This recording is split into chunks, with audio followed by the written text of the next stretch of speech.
I've not had that much chance to digest it all really yet.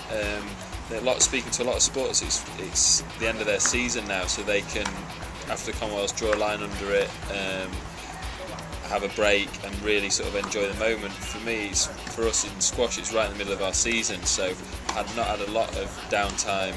I'm off again this Monday, and I've only had probably less than 2 weeks since the Commonwealth's finished, so it's not a lot of time, I'm sure. It feels amazing, more so for the people around me, sort of like parents, family, friends who seem to be buzzing off it sort of more than you. I'm well aware there's still things to be done for Christmas, and I think around that sort of time it probably starts sinking a little bit. Very tough question. World of One, something you've been aiming for all your life. Commonwealth, probably for the last 4 years since I went there last time, came forth, saw what it was all about, how amazing an event it was, second only to the Olympic Games really, and sort of I knew this time I had a big chance of that being my time to win gold. So different, equally as good. Hopefully this year I can complete sort of trilogy, if you like, and become world champion, and that would really be the icing on the cake.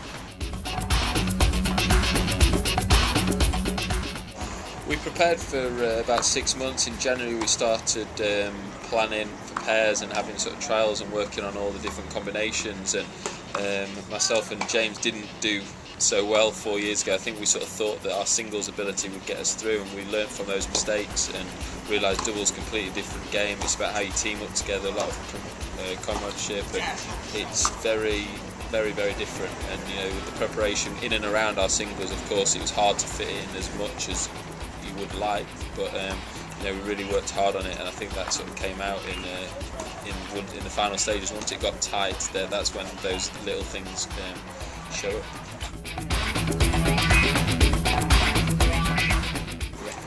No, I think I'd like to think it's a wider field.